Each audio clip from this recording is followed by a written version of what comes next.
buddy, put that thing back in its holster. We haven't gone anywhere. I don't understand. Check out the MichaelDukesShow.com for information on how to get access to the podcast. Welcome to the party, pal.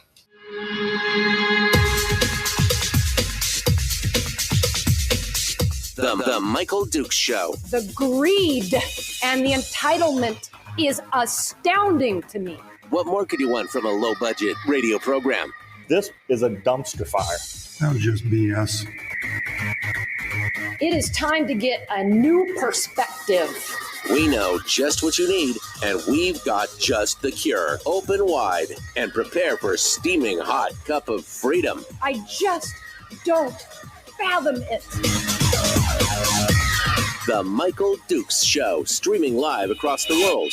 Chili Burr Chili Burr out there. Oh, hello. Good morning. Welcome to Tuesday. The Michael Dukes Show, broadcasting live across the state of Alaska on this, your favorite radio station and or FM translator. And like the fancy voice guy just said, around the world on the internet at michaeldukeshow.com, where you'll find links to our audio-only live stream and the podcasts and the social media feeds for Facebook, YouTube, and Twitch, and so much more. All right, so go on out there and fly, be free. Be off with you. Be off with you. We will be talking about all that stuff here as we go on. Good morning. How you doing? You ready? You ready? Well, yikes, man. 18 degrees outside the old Radio Ranch here in beautiful downtown Wasilla, and going to be cold across the state here for just a little bit. I found it ironic that on last Thursday I left Wasilla, and it was actually warmer in Fairbanks when I got to Fairbanks than when I left Wasilla. And when I left Fairbanks on Sunday, it was warmer in Fairbanks than when I got to Wasilla. I don't know there better not be some kind of reversal going on. I'm just saying, I'm not down. I'm not down with the 40 below temperatures. I'm just, if there's some kind of swap going on, I'm not down. I'm just not into it. Okay. Make a note. Make a note. Welcome to the program today. It is Tuesday, which, you know, if you're a listener to the show, means that it is the Tuesday Top 3. The weekly Top 3 with Brad Keithley from Alaskans for Sustainable Budgets. He's going to be joining us here in just a little bit, and we're going to be diving down into it and talking about all the big things, and the stuff and the things, including, including the new bipartisan coalition campaigns that they're talking about, the tickets that are bipartisan. And I mean, and for those of you who have no idea what I'm talking about, well, there's something that's trending here. There's something that's trending. Let me show you what's trending. Recently, there has been a whole lot of stuff going on from various candidates, and the latest one is this meet and greet that is going on tonight out in Girdwood. Now, normally a meet and greet, no big deal, right? Except for this one features two candidates that are supposedly on different teams. It's a Girdwood meet and greet with Matt Clayman, who's running against Mia Costello, Matt Clayman, a Democrat, and Kathy Giesel, who's running for re-election against Roger Holland. And they've teamed up. They're doing a team up on working together for a better, more prosperous Alaska. That is the tag at the beginning, at the bottom of their little card here. But no, this is part of that whole movement for a bipartisan coalition ticket. We all need to work together to screw the people of to take care of the people of the state of Alaska. So Brad's going to have some things to say about this. I think you already know what I think of this kind of stuff. Kathy Giessel, of course, has already been soundly defeated by Roger Holland once. The question is, can it happen again now with ranked choice voting? I think that's going to be the big question. And I think you can see here that Kathy Giessel is doing exactly the same thing that Lisa Murkowski is doing with her endorsement of Mary Peltola. She is reaching into the middle and the Democratic ranks, trying to garner some votes in that regard. I mean, if I was a member of her district, I would be thinking in the Republican Party, I would be thinking seriously about some censure action on this deal right here. We're all supposed to be ranking the red, right, Kathy? Right, Kathy? Right? Instead, no. That's not what we're doing. Instead, we are, of course, playing with the quote unquote, I guess, enemy. We're playing with the opposition, and we're on their team.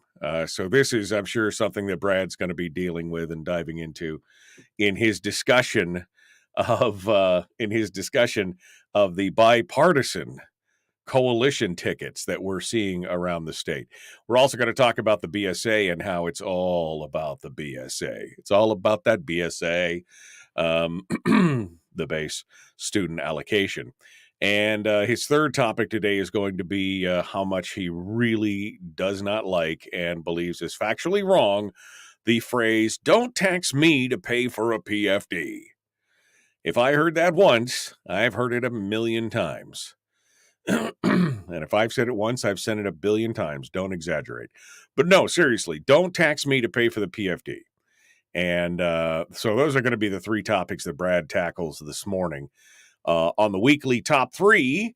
Then normally in hour two, we get a chance to talk to Chris Story. Chris Story from Homer, but he's a slacker. He's out doing his thing. I don't know what anyway, he's not going to be around, which was fine because then that opened up the whole hour. And this morning, we're going to get a chance to talk with Charlie Pierce, candidate for governor. And of course, this is right after the October surprise of this lawsuit coming out against him. I don't know how much he's going to be able to speak about the lawsuit, but maybe in some general terms. I don't know. We'll see. We'll see what Charlie has to say this morning in it, and we'll see what goes on there. All right. I wanted to sling some headlines around here and talk about just a couple of things. I mean, that candidate card right there for that meet and greet tonight was first on the list. I mean, that just, my head hurts just thinking about it, right? The other thing is an interesting story that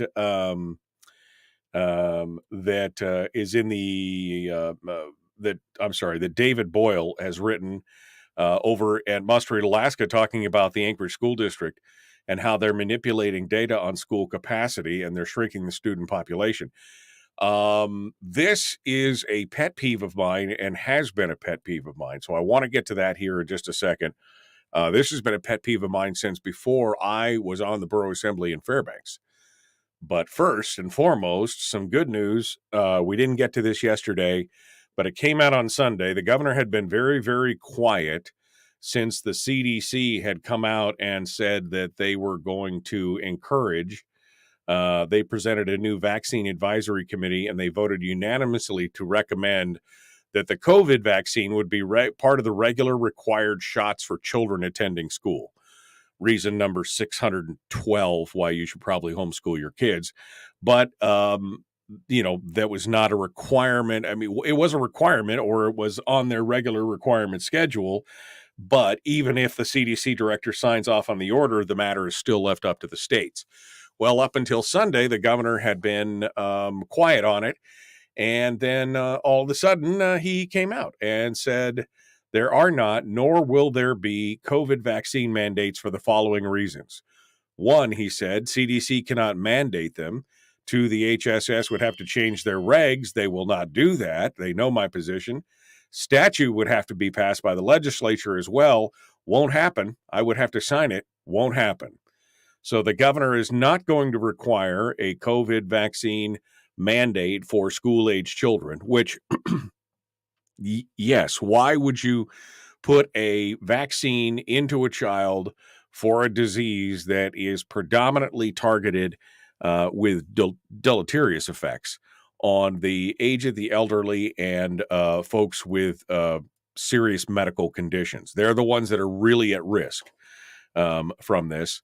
Why would you do that? And so this was a big plus, I think. And it was good that the governor, I just think he taking his damn time doing it. I mean, come on, man. It's this just get with it. No need to wait around and make people wonder. I had people talking to me about this on Thursday, Friday, and Saturday of this last week before he came out and finally made his statement.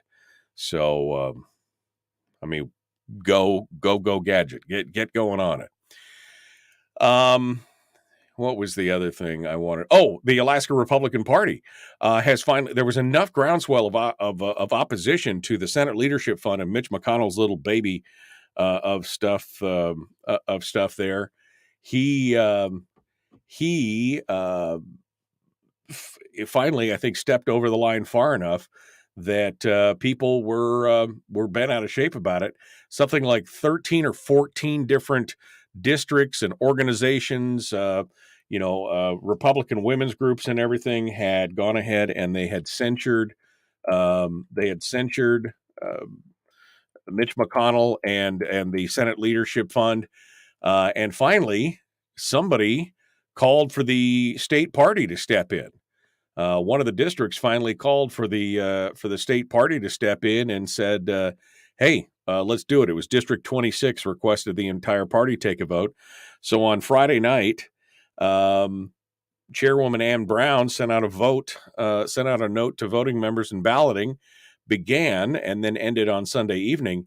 And it was a vote of 49 to 8 for a resolution to censure Mitch McConnell and his Senate Leadership Fund for attacking Kelly Tshibaka on behalf of McConnell's favorite candidate, Lisa Murkowski. Now, interestingly enough, when it was all said and done, and this was a pretty strident thing, the vote was going to be posted on the Alaska Republican Party's Facebook page, but Chairwoman Ann Brown made no mention about sending it to the National Republican Committee, McConnell, or the Senate Leadership Fund, or the Kentucky Republican Party, or anything. So is this just more noise in a vacuum, or is this going to actually go out and get sent to somebody where it matters? I mean, this should be national news. I know it was mentioned on a couple news outlets here last week, but this should be national news that Mitch McConnell is using Republican donor money to attack a endorsed Republican candidate and support a censured candidate that's been asked to leave the party. I mean, I would say that would be national news, wouldn't you? I would say so. Dang it. I'm not going to get to my story on the school size, but we're going to talk about this. We're going to talk about, I don't know when, but we're going to talk about it soon here. All right. I guess we'll take the break. We'll take the break and we'll continue. The Michael Duke Show continues. Common sense, liberty-based, free-thinking radio. Brad Keithley is going to be joining us. The weekly top three is about to kick off. We will see what you have to say in the chat room. That's where we're going to be doing the talking today. I don't know as we'll have time for phone calls, but we'll see. We'll be back with more in just a moment. The Michael Duke Show. Liberty-based, free-thinking, common sense-based radio.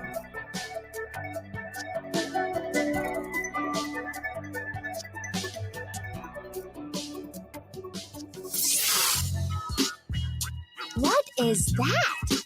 Common sense. Regularly heard on American radio. Michael Duke Show. Radio. Okay. Hi. How are you guys? Are you ready? You ready? Kevin McCabe said, when I was talking about Giesel reaching into the middle, he goes, she's further left than trying to get further left than Matt Kleeman. It's possible. Oh, man. Kathy Giesel is a turncoat. She's the Pelosi of Alaska, says David. Good article, by the way, David. I've been complaining about the same thing. David's in the chat room this morning. I wanted to talk about his article in Must Read. I've been complaining about the same thing happening back in Fairbanks schools. Man, I noticed this probably 15, 18 years ago. And I'm like, wait, we built this school with a capacity of this much. This is how many students, they said. And now they're saying it can only handle this many students? I mean, and now it's messing with our capacities and enrollments. And is this just another way to try and get another school? Oh, it is? Never mind. I should have known. Should have known how that works. Should have known how that works. All right. Well, Brad's been sitting in the wings long enough. I think he may have been asleep at one point. He may have been asleep and going, "Hey, what's happening, my friend? What are you doing? What's going on in your world?" Well, Michael, I'm back visiting my mother. I've returned from Canada, and it's not 14 here today. It's chilly, but it's not 14 here today. So, well, that's a plus. It's definitely a plus. I'll be back up in the 14 degrees soon enough, though. I mean, my dog, my dog opened the door this morning. My wife's dog opened the door, and the dog looked at me like, "Are you sure? Because there's white stuff all over the grass out there. Are you sure that's what you really want me to do?" Yeah. So it's all good. Well, Brad, you ready to dive down into this nastiness of bipartisan coalition tickets and everything else? I mean, yeah. That's a good lead-in, Michael. I hadn't seen that particular mailer, but that's a great lead-in to. I mean, wasn't that shocking? I mean, wasn't that like, really? I mean, you guys are going to do this? You're going to do this team up and what? I mean, I guess we should just jettison. And I'm getting ahead of myself, but we should just jettison political party labels and say, look, here's the team government and here's the team private sector. There's you go. That's all you need right there. That's no longer, forget about the parties. Didn't that used to be the Democrats and the Republicans? Isn't that how that used to line up? You've forgotten so much, Brad. Don't worry about that. Don't worry about that. All right. Yeah, no, it's insane what's going on right now. And this whole thing with Kelly Tshibaka and Mitch McConnell and oh man, I just don't even know, why do the labels even matter anymore? Why do the teams even matter? Because it's the party of more power versus the party of less power, or more power to the people versus more power to the government. That seems to be the split there. All right, Brad, I'm going to drop you back down into the green room, and we're going to be right back to him here in just a second. Brian says, oh, this is perfect to start the show this morning for this. To paraphrase George Carlin, bipartisan usually means that a larger than average screw-in is coming your way. He is not actually wrong. He is not actually wrong. I think that is the big potential. The big potential. All right. I see that somebody said Ann Brown is also a Lisa Murkowski supporter. I didn't know that, but I mean, if you're the leader of the party and the party has censured somebody or asked them to leave, you would be beholden to execute the will of the party. I mean, right? That's part of your deal when you accept a position like that, whether you personally agree with it or not. If everybody said no, then you shouldn't be thinking about it. Who knows? I don't even care anymore. I just don't even care. I'm just throwing my hands up in the air and just like, I've been warning the Republican Party for years. You guys better get your stuff together, because otherwise you're going to get right where we're at right now. That's exactly it. I predicted it, and I told you so. See, I hardly ever say that, but I told you so. All right, let's get with Brad before I lose my mind here. The Michael Duke Show, Common Sense Radio. Let's do it.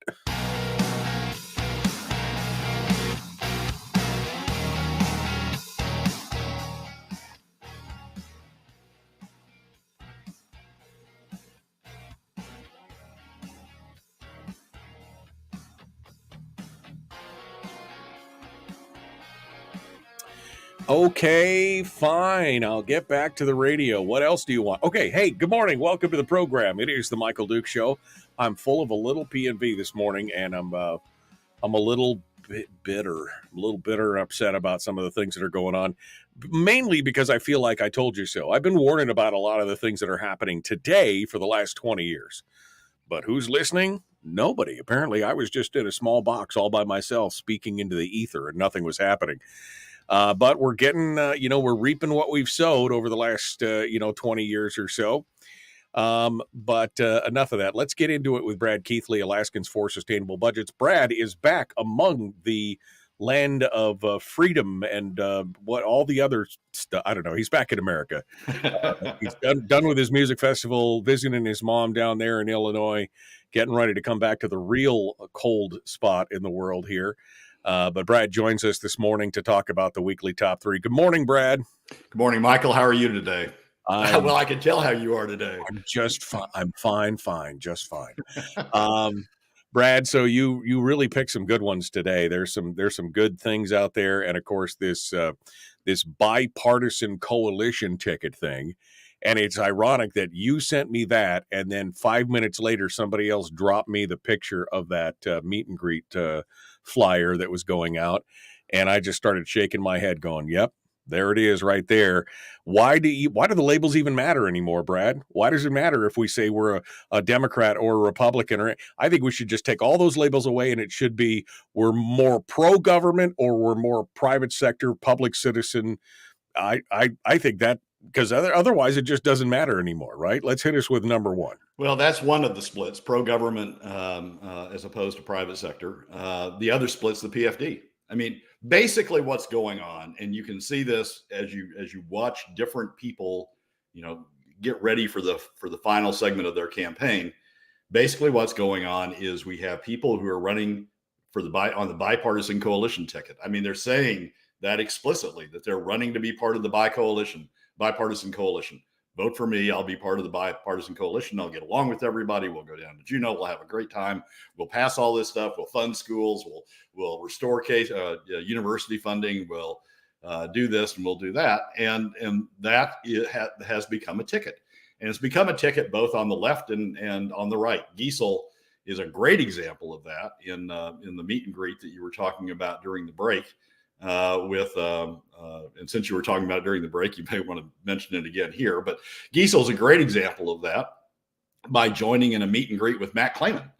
Giesel used to, talk the Republican talk. She used to talk about lower government spending, reduce government spending. It wasn't just that, Brad. Remember, she had that ad where she had the wallet on the table, and this is your wallet. And Governor Walker stole money out of your wallet with the PFD. I mean, she was like an ardent full PFD supporter, and then all of a sudden, it was all gone. And now she's, I like that PFD. It's mine. I like the PFD for government. Yeah, and you can see where this is going. You can see the discussion at the meet and greet is going to be, we come from different sides, but we're going to meet in the middle. We're going to fund schools because that's what we need. That's what this state needs. We're going to restore university funding because that's what this state needs. We're going to find ways to government to expand the private sector because that's what this state needs. And to do that, Matt Clayman has already been explicit about this, and Giesel, by implication, is there as well. To do all this, the PFD is a lower priority, so we'll fund the best PFD we can, but it's going to be the leftover PFD. After we've done all this other great stuff that government needs to do for you, the decisions we make about how to use your money, after government does all this stuff for you, then we'll fund whatever is left over in a PFD. And so it's really, they're coming together. The bipartisan coalition means two things. One, it means more government spending without a whole lot of oversight, frankly. I mean, if you got Matt Clayman on board, if you got Matt Clayman and Kathy Giesel on the same side, you're not going to have a whole lot of oversight. It's going to be increase the BSA. How much do you want to increase the BSA? Deferred defined compensation plan. How much? How big a defined compensation plan do you want? How many people do you want to cover? You want to cover the troopers? You want to cover teachers? Anybody else? It's going to be how much do you want to increase funding to the university? It's going to be increased funding, and it's going to come at the expense of the PFD. They view the PFD just like Kathy Giesel when she was in office last time. viewed the savings accounts, the CBR and the SBR. It's money. We'll fund what we need to fund. We'll just draw down the SBR and the CBR. Well, the PFD to them has become the new savings accounts, become the new CBR and SBR. And we know what happened to those savings accounts, right? Right. They're gone. No, so, this is the match made in hell. I mean, this really is the perfect storm of the worst thing that you could possibly pull together in two separate groups. So it's the no tax Republican. Basically, the deal is this: Democrats, you take the lead on spending. You spend whatever you want to spend it on, as long as you don't tax us, the top 20%, right? As long as you don't tax us, we'll be in a coalition with you, in a bipartisan coalition with you, and you can spend whatever it is you think you need, as long as you don't tax us. As long as you don't tax us, you don't tax the oil companies, by the way. Neither one of those. That's the Kelly Merrick line. So it is, I mean, we can see this coming. A vote for the bipartisan coalition is very clear. It's a vote for increased spending, and it's a vote for increased PFD cuts, because they're going to use the PFD to fund all the increased spending. And they don't even hide it much. I mean, right. Not anymore. It's out in the open. They're saying the quiet part out loud. I mean, this is it right here. So, the appeal is to the, I don't know, how do I phrase this well? The guilt-ridden Democrats who feel that they ought to increase spending and buy into it's free money. So I'm not entitled to a PFD. Those middle and lower income Alaska families, I don't know about them, but I know I'm not entitled to this free money. And so we need to increase spending. It's for the children. It's for whoever. It's for the teachers. It's for the policemen. It's for everybody else to increase defined benefit defined benefits plans. And as long as I don't have to pay for it, as long as we can take it out of the pockets of middle and lower income Alaska families, that's fine. So we got a deal here. We got a deal, and that'll keep us in power, keep you in power, keep everybody happy on our side of the line, on the top 20% side of the line, the government spending side of the line, keep everybody happy, and we'll go forward with that. What really amazes me, Michael, I mean, this will tell you how bad a candidate Bill Walker is. Okay. If this is the state of Alaska, if this sentiment is the state of Alaska, how the hell does Dunleavy win the governorship? So it's got to be because Bill Walker is a horrible candidate. I mean, Bill Walker would be the one who would fall right in line with the Mary Peltola, the Lisa Murkowski, and that ilk, the Kathy Giesels and the Matt Claymans. Right. He must be a horrible candidate if Dunleavy, if this is the sentiment of Alaska, if this is what we see in the election, and Dunleavy still wins,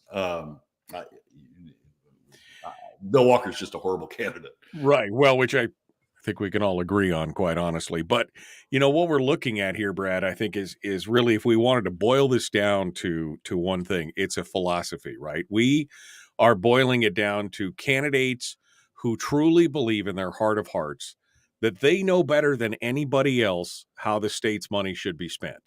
They don't trust the private sector. They don't trust the public, the regular citizen, that they know exactly that their vision for where the state should go is the one, right? I mean, that's really kind of what you're looking at with this. I mean, in my mind, as you look at this, especially with candidates who are coalitioning up and saying, we've got a better plan than you do. And go ahead. It's a combination of that, Michael, and also as long as somebody else pays for it. I mean, Matt Clayman is the classic limousine liberal, right? He is.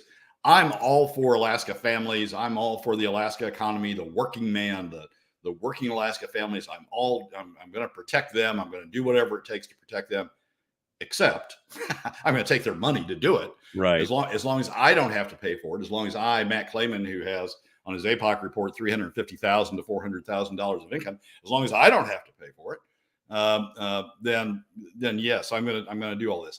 We're going to talk in the second segment. I think the debate is entirely different if we were talking about taxes having to pay for the spending. I think debate goes off in an entirely different direction. So it's a combination of, I know better how to spend your money, not mine. I know better how to spend your money than you do on these government programs, and I'll support it as long as I don't, in the top 20%, Kathy Giessel, the others, as long as I don't have to pay for it. Right, exactly. All right. Well, I think we probably milk that one as much as we can, so we might as well move over to number 2 and talk about the second of the big two, and that, of course, is the continuing battle cry of the BSA. It's all about that base student allocation. Because it's just not enough, Brad. We just haven't spent enough on it.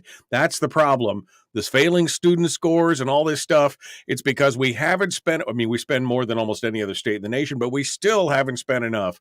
That's why we're on the bottom of the heap.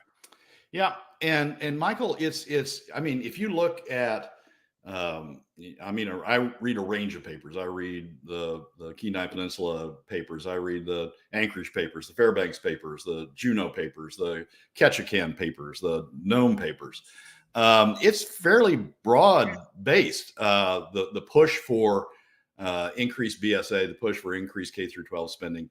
And we're going to see, we've talked about this on previous programs, but once that ball starts to roll down the hill, we're going to see defined benefit plans,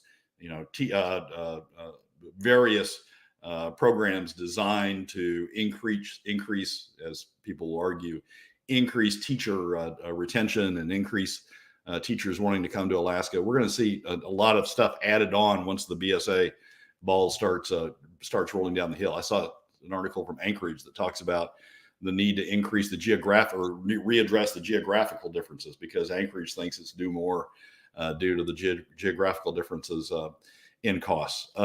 So we're gonna see a lot of this going on, and we're seeing it fairly broad based. Here's the question that I think I'm thinking about, and I think others would benefit from thinking about as well. Would this debate be different if we were talking about having to fund these sorts of increased spending through broad-based taxes and through taxes that everybody paid, as opposed to PFD taxes, head taxes, that only middle and lower income Alaska families have to pay? And I think the answer to that's yes. I think the debate would be different. I don't think you would see Giessel partnering up with Matt Clayman, or I think you'd see her killed for it, partnering up with Matt Clayman, talking about the need to increase school funding and the need to do this and that, if she had to use the word taxes in talking about how she was going to pay for that. So what I think is going on, what I think the K through, when you think about it that way, what I think is going on in the K through 12 debate, what we're seeing is the impact of the top 20% being able to push the cost down to middle and lower income Alaska families, and middle and lower Alaska families who are working families, who've got other things to do, just sort of taking it on the chin and letting the top 20% get away with it. I think this debate would be much, much, much different and much sharper if we were including, if we were talking about, if Kathy Giessel had to talk about, well, it's going to be taxes that we're going to have to levy in order to increase spending. Because absent the PFD cuts, that's exactly what we'd have to be talking about. Absent taking money out of the pockets of middle and lower income Alaska families, that's exactly what we would have to be talking about for these additional spending programs. Right. If the PFD debate was off the table, they would have to face the facts that we're spending more than we take in, period. End of story. And to fund it, you would have to raise taxes. So I think, I know that probably in the chat room people are going ballistic, but that Keithley's in support of taxes. I'm not, but I'm in support of all Alaska families having to face up to the fact that we have to pay for this government. Right. What we're doing now through using PFD cuts is we're shoving the cost of middle and lower income Alaska families. They're the ones having to take the burden. They're already 20% is essentially, what the message has been on this program with you for the last, umpteen years has been, we're already being taxed.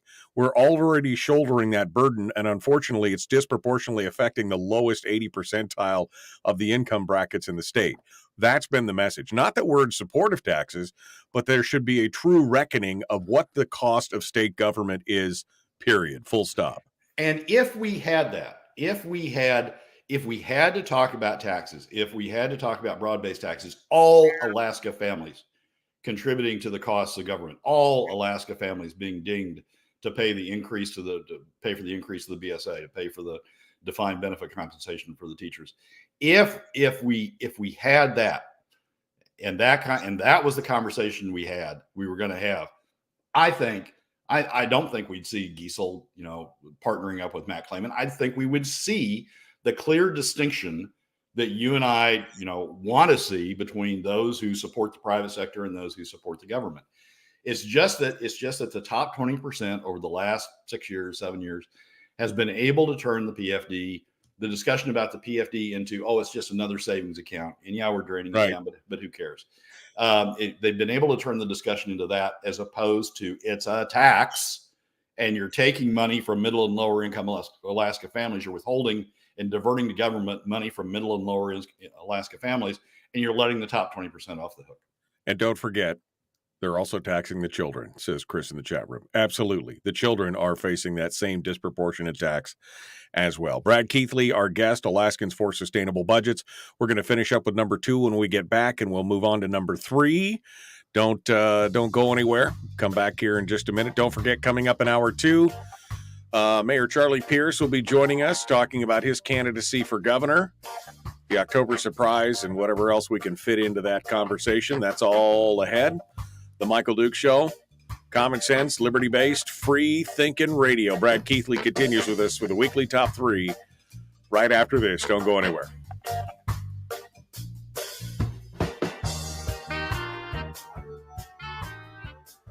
If you missed the show, you can listen to it on your time with Dukes On Demand. Oh, and it's free. Like America used to be. Streaming live every weekday morning on Facebook Live and MichaelDukesShow.com. Okay, we're in the break, and I'm just going to drop this on Brad because there's so much wrong with this. Thank you, Brad, for using the term free money. We are entitled to free money as well as free government services as long as it all fits into a balanced budget. Alaska money should only be used for us in Alaska. It should not be shipped off to other needy countries or other states. I don't know what that whole last sentence means because, wow. But Brad was not using the term free. He was using it not only anecdotally, but sarcastically, because it's not free money, Randy. Brad, I'll let you try and attempt to beat your head against that wall for a second here. I mean, I love Randy to death. I mean, the guy, he pays money, but he bought a booth space at the big thing in Fairbanks and handed out his ideas but I mean, when you're wrong, you're wrong. So wrong. But Brad, I'll let you address that. Well, it's an inheritance, right? I mean, Natasha has her inheritance from her parents. All Alaska families have an inheritance from the state's commonwealth, and it's coming in the form of the PFD. If you leave the state, you don't get it. If you stay in the state, you're part of the class you're part of the inheriting group. And government is taking and Hammond set it up that half of that inheritance went to Alaska citizens directly. Half of it went to pay for government, which Hammond himself recognized essentially was a subsidy to the top 20% because they weren't going to have to pay taxes. We were going to, repeal or suspend the income tax, and so they weren't going to have to pay taxes anymore. And so half of it was going to go to their benefit. Now what's happened is as the top 20% has used up their half to fund government, they've panicked. They've looked around and said, what else is out there? And they've looked at the inheritance that Hammond set up for the 50% of that should go to Alaska citizens and decided to tax it, decided to divert it to government. So Randy spends a lot of time on this, but you can't disassociate yourself from the fact that the top 20%, the state, have already got their 50%. It went to government. It allowed for the suspension, the repeal, the termination of the income tax. They got their benefit. Now the question, and the other half goes to the remaining, essentially largely impacts the remaining 80%, middle and lower income Alaska families. Right. Now that the top 20% have used up their share, now they're going to take more of their share of the free money. I mean, if you want to look at it as free money, it's all free. The part that goes to subsidize the top 20% so they don't have to pay taxes, the part that goes to middle and lower income Alaska families, it's all free. And Right. now that the top 20% have used up their share of the free money, they want to come get increasing larger pieces of the other 80% share. Well, and it always comes back to we are entitled to free money as well as free government services as long as it all fits in a balance. Randy's all for paying a full PFD if we balance the budget, but that's like giving a crack addict more crack and saying when you stop, it'll all be. I mean, that's the thing. They're never going to balance the budget as long as they have that pot of money that they can dip into. They're never going to have to face the music of you only have a finite amount of money. You're never going to do that. It's got to be taken off the table. That whole argument of we have access to the PFD has got to be taken off the table. Yeah, it's the top 20% have free money also. What Randy is missing is the piece where the half that goes to government benefits the top 20%. Go back in time when we instituted the PFD, we had an income tax. The top 20%, and it was a hugely progressive income tax. Marginal rates were high. It was only on taxable income, so it really tilted against the top 20%. The agreement on the PFD allowed the replacement of the suspension, replacement, repeal of that income tax. It benefited the top 20% by taking the 50% and going to government. Now they want to take that. They want to say, oh yeah, well, we got the benefit of that. Now we need some more benefit because we want to spend some more on government, but we don't want to pay for it. So let's just take the other 50% share as well. Right. No, it's frustrating. This whole thing is, I mean, again, it's a repetitive argument, but I think it's interesting when you break it down that way. The whole idea that somehow this is a benefit. Your inheritance idea is good, but I like to use the term shareholders. If we're shareholders in the state's wealth, which again, I didn't write the Constitution. The framers were actually toehold by the federal government, who said you will not give the mineral rights to people. I mean, this is what we have. This is the way it is, and we've got to learn to live with it. Unfortunately, we got 20 seconds, Brad. The reason I backed away from the shareholder argument is because Natasha turns that into, well, board of directors set the dividend to shareholders, and all we're doing is setting the dividend to shareholders. So I want to build a picture that is a direct feed of permanent fund earnings right down to citizens, and that to me is the inheritance. Maybe the money market account makes more sense, right? I don't know. We'll find something. All right, Brad Keithley is our guest, Alaskans for Sustainable Budgets. We're going to continue with number 2. We're almost done. Here we go.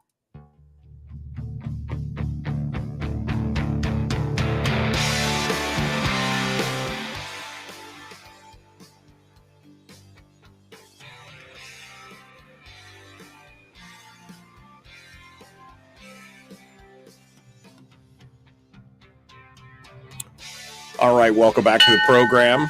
Whoops. Brad Keithley, our guest, Alaskans for Sustainable Budgets. We're finishing up. We've got just going to finish up with number 2, which is discussions on the PFD and the BSA and everything else. Let me just tell you, Brad, before you finalize your thoughts on number 2, what I find most irritating and most disingenuous is that every article that I've read so far talking about how we're underfunding education and we haven't seen an increase to the BSA and the school children, they're dying in the streets and all the other stuff that we're seeing, is that none of them, they talk about the BSA like it's in exclusion, like it's the only thing we're spending. Nobody is talking about total spend on education. The BSA is just a tiny part. It's the beginning of it, and everything else is on top of it. They've acted like that's all we've spent on education for years, not talking about the billions and billions of dollars that have been spent on other parts of the program. And I find that to be so disingenuous. It just roils my blood. But I'll let you finish up here. Well, let me say 2 things. One, I think you're right, Michael. But what the point I'm making is that we've got to broaden this conversation beyond just the other 80% when we're talking about. People get upset about spending, they get upset about it, but the top 20% don't. And we've got to find a way to include the top 20, to make the top 20% part of that conversation until they have an incentive, until they feel a pain from this increased spending. You and I can talk ourselves blue in the face. David Boyle can write great articles. Other people can spend a lot of time focused on education, but you've got to get the top 20% in that conversation. And until they're pushing back, until they're telling their representatives, hey, I'm not going to donate to you because you're just wanting to increase my tax burden. Until we have those conversations, it's just going to be a nice conversation between ourselves. The other thing I want to say is this isn't this concept that we have to broaden the base of those who are paying. It's not my concept. It is Governor Hammond's concept. Hammond, if you go back and read Diapering the Devil, as I do seemingly almost weekly now, if you go back and read Diapering the Devil, there's a great passage in there where he talks about the sword of Damocles. And what he envisioned for an income tax was not to use it, but to have it hanging like a sword of Damocles over the legislators if they overspent.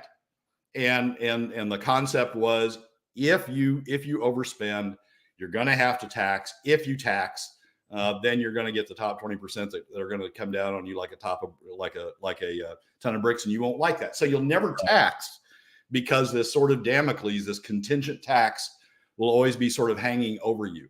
And I think Hammond was absolutely right on that point. I think the concept of having to pay the tax if the additional spending occurs is enough to dissuade the additional spending occurring if the tax is broad-based and the top 20%, including and other Alaska families have to pay it. As long as that sort of Damocles is only on the top 80, on the bottom 80%, legislatures demonstrated they don't care. Yeah, they don't care. I mean, this is why Hammond was so adamantly against absolutely repealing the tax. He had argued that it should go to zero and stay on the books up until the point that, like you said, you can go this far and no farther. If you take a step over that line, it triggers the tax, the income tax again, and then you're going to have to answer some very uncomfortable questions. And unfortunately, here's where we're at. Not only would Kathy Giesel be talking differently, Matt Clayman would be talking differently. I mean, Scott Kawasaki, I think highly of Scott for several reasons, but Scott Kawasaki's got it. I mean, Scott is trying to articulate that if we continue to spend, if we continue to push the envelope, we're going to have PFD cuts. Conservative Democrat, you'd have Matt Clayman making that same argument if the sword of Damocles, the income tax sword of Damocles, was hanging over the legislature's head. All right, well, let's talk about your pet peeve, and really kind of one of my pet peeves as well is, hearing this phrase, well, I don't want to be taxed to pay for the PFD. That's number 3. You're going to be taxed if you're going to pay for the PFD. We're already being taxed. I mean, that's the whole argument right there, is you're already being taxed. The PFD is a tax, and it is a regressive on the lowest 80%. But this phrase has been coming up more and more. When it first popped up and we saw a lot of Republicans using it, I lost my mind. You were upset about it, but it's still just, this whole thing continues. Give me number 3. Well, last week's show, when you quoted Don Linton Warren as causing that, it took me like 3 hours to calm down after our segment was over. It's factually incorrect, right? It's the PFD, a tax would not go to PFD. The PFD is coming from the permanent fund earnings. It's an inheritance. Describe it however you want. But to me, it's an inheritance coming down from the permanent fund earnings to benefit all Alaska families. There's nothing. I mean, the permanent fund earnings aren't running short of paying the PFD. They've got more than enough funds in there to pay the PFD. We don't need a tax to pay the PFD. The money's there, sitting in the permanent fund earnings account, and continues to be replenished in a way that provides enough to pay the PFD. So the concept, first of all, is factually inaccurate. Second, it's what's leading to increased spending. I mean, the top 20% are blowing off PFD cuts by saying, I don't have to, they're not going to affect me as long as I don't have to pay a tax. I don't really care about them. And so that phrase, don't tax me to pay the PFD, is misdirecting the anger. It's directing the top 20. It's allowing the top 20% to direct their anger at the PFD, as opposed to directing the anger at, as it should be, at increased spending. They're using it as a way to escape responsibility or to escape confronting the fact that their inaction is what's allowing additional spending to occur. So it's factually inaccurate. It's elitist as hell. I mean, it's just I'm in the top 20%. PFDs don't mean that much to me, so I don't have to pay them. So just don't make me pay. Just don't make me pay. For somebody else. That's not what's going on. Right. The money's in the permanent fund earnings. Right. If you look at where the monies are, the buckets of money, I mean, in that most people, their eyes start to glaze over, but it's important. It's important to understand funding sources and know where these things are supposed to be coming from. That's why the legislature has worked so hard over the last 4 years to make sure that they never draw the PFD from the earnings reserve, because it would give credence to the argument that that's where it's supposed to be coming from. I mean, again, this may be a small, minute, technical thing to many people, but that is an important point. When they drew the money from the earnings reserve, and that's why Bert Stedman fought so hard for it not to be last year, is because they don't want to give credence to that's the funding source of the money. The problem with this state, the problem with spending in this state is the top 20% is not pushing back. Don Litton Warren, Chris Warren, they're not pushing. They'll tell you they are. They'll tell you they talk about spending, but they don't have a personal stake in it, and they're not telling their reps, stop spending or I won't vote for you or I won't fund you. The top 20% are not pushing back on spending. That's where this problem comes from. And don't tax me to pay a PFD is sort of their excuse. They're sort of playing it like their get out of jail card. Like, well, it's not my fault. I mean, it's the PFD's fault, and we ought to take it out on the PFD. You ought to cut the PFD to fund all this government. Well, it is their fault because they're not pushing back on spending. And until Hammond had it right, until there's an incentive for the top 20% to get in the game, for them to push back on their representatives, to push back on their senators, to push back on their governor, for increased spending, until they get in the game to do that, we're going to continue. You and I are going to continue to talk ourselves blue in the face about the problems with spending. Brad Keithley, Alaskans for Sustainable Budgets. Brad, as always, I love to see you with raised blood pressure, and I'm glad to see you're excited about things. Thanks for coming in and joining us today. We really appreciate it. Michael, as always, thanks for having me. All right, folks, we got more coming up in just a moment. We're going to be talking to Charlie Pierce. That's right, candidate for governor. We'll get some answers from him. We'll probably talk about the October surprise and more. That'll be coming up next. The Michael Duke Show, common sense, liberty-based, free-thinking radio. All right, Brad, now that I got you all wound up, I'm going to let you fly free here for the last 3 minutes. I mean, it's exactly the thing. And this is what happens when people I guess they change the narrative. They change the conversation. They put this false argument out there of, taxes or PFDs. It's a false dichotomy choice. And unfortunately, most people don't either understand the details or take the time to learn the details to be able to counteract that argument, right? Well, Michael, it's a combination of that. And yes, we do have working Alaska families that, don't spend their entire waking hours working on or thinking about fiscal policy. It's a combination of that. But it's also a combination of, what are the top 20% working hardest on? They're not working hardest on decreasing spending. They're working hardest on pushing the burden over to middle and lower income Alaska families by using PFD cuts. That's where their energy is going. They don't give a flip about spending because it doesn't affect them, right? Except in a positive way. If they're a government contractor, it doesn't affect them. They don't give a flip about it. What they care about most is making sure that middle and lower income Alaska families are the ones that carry the burden.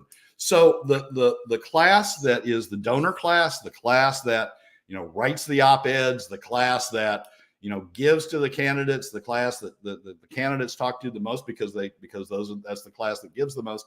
That class is not pushing back on spending.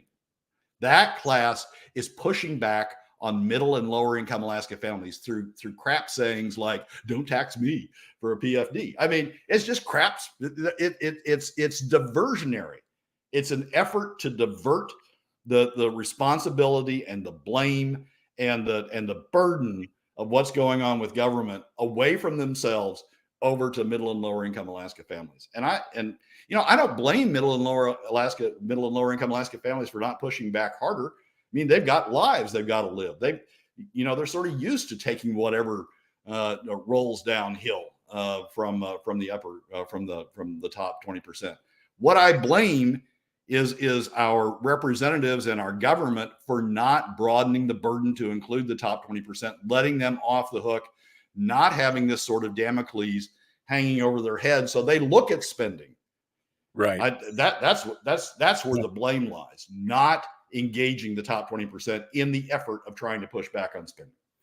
As I've said again and again and again, until the PFD issue is resolved, the legislature and the elected leaders will never have to face the music of income versus revenue. Until that pot of money is sealed away and taken out of their hands, they will never have to face the music. And that's the thing. That only then will real solutions start to come forward. Until then, it's just, hey, it's a free piggy bank. We can crack it open anytime we want. Because then the sort of Damocles will come into play. Then, if the PFD is taken off the table, if we recognize that it is an inheritance, if it's not a government revenue stream, then it's taken off the table. Then you have the sort of Damocles. Want to increase spending? Well, you're going to have to get the money from somewhere. And the only place left now is taxes.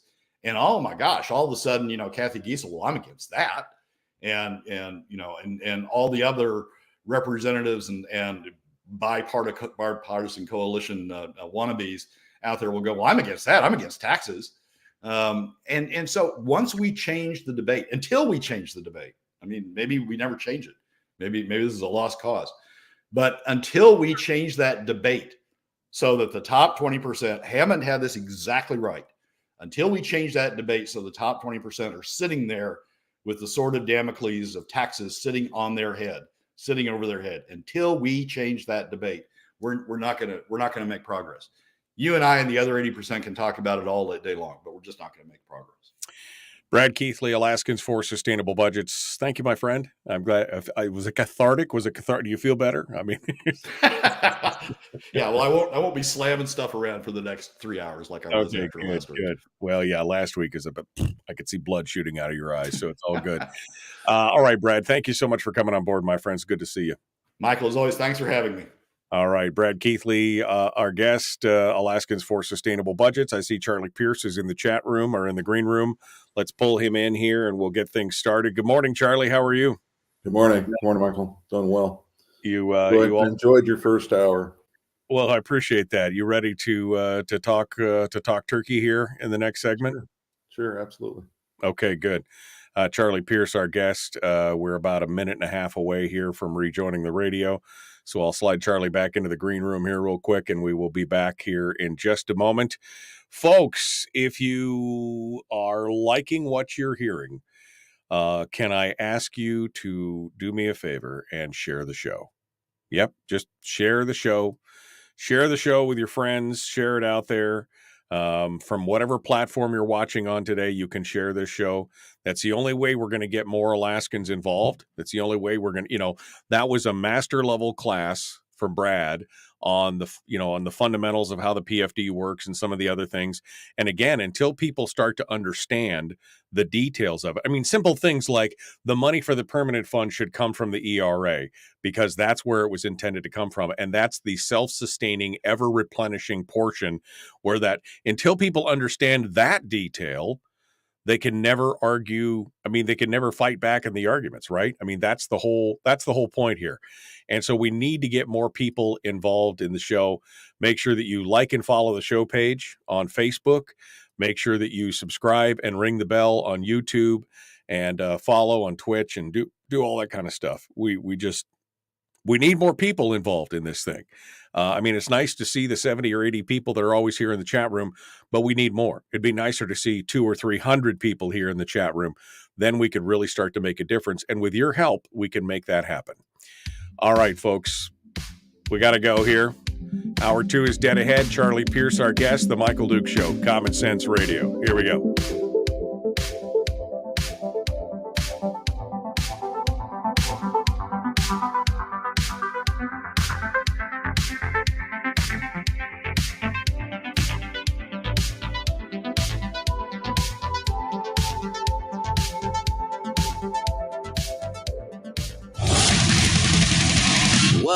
Buddy, put that thing back in its holster. We haven't gone anywhere. I don't understand. Check out the MichaelDukesShow.com for information on how to get access to the podcast. Welcome to the party, pal.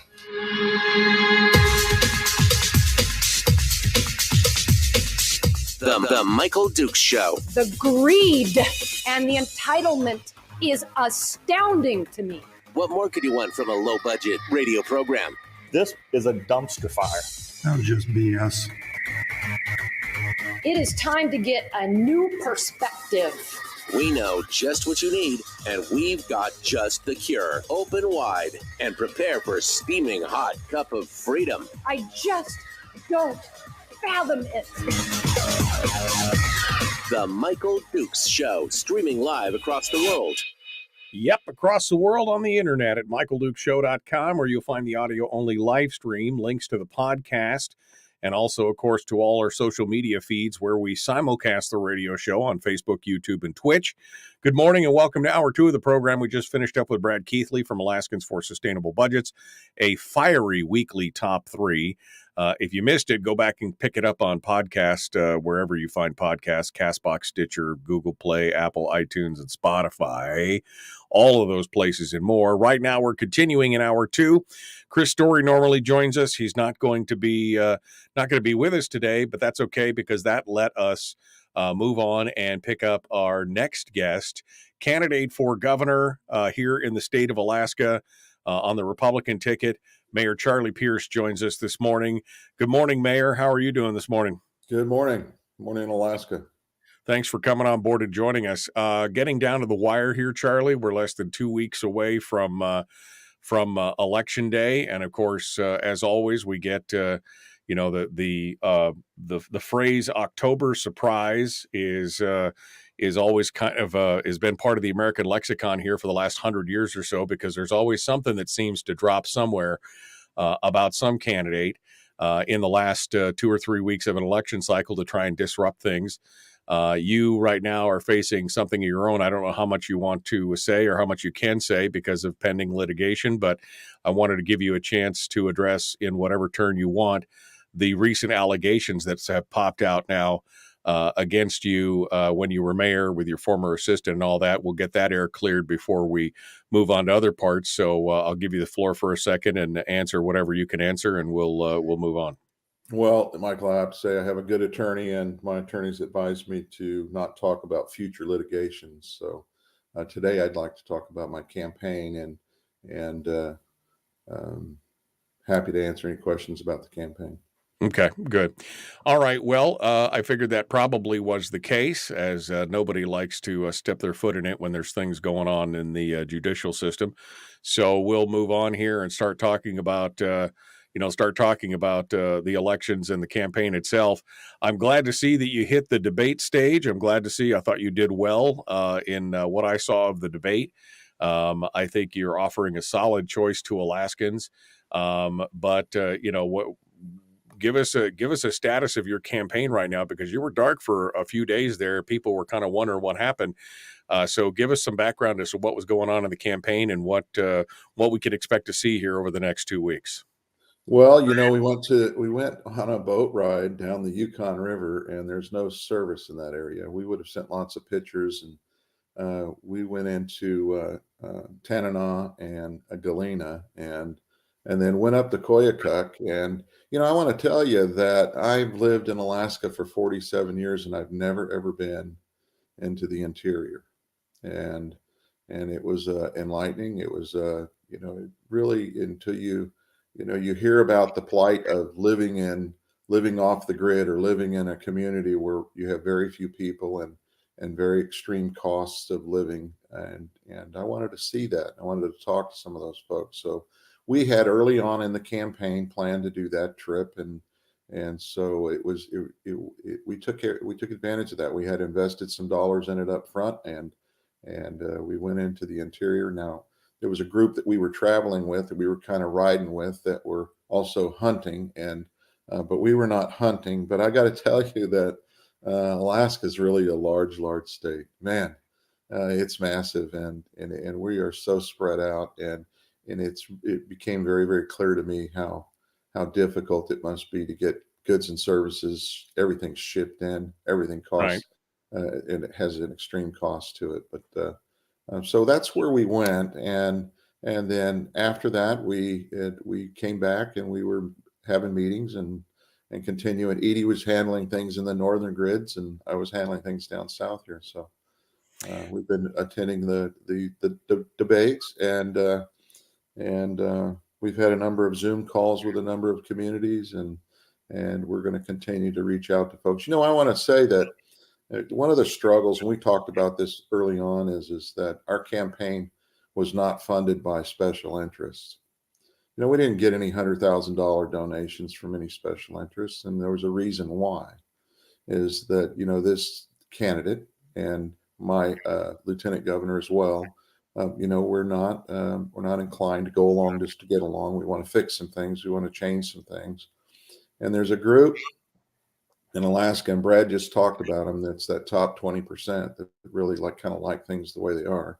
And they don't want anybody to come in and break the system or break the process or change the tide, if you will. And I guess what we're saying is you could see that in the campaign contributions that I got and that Edie got.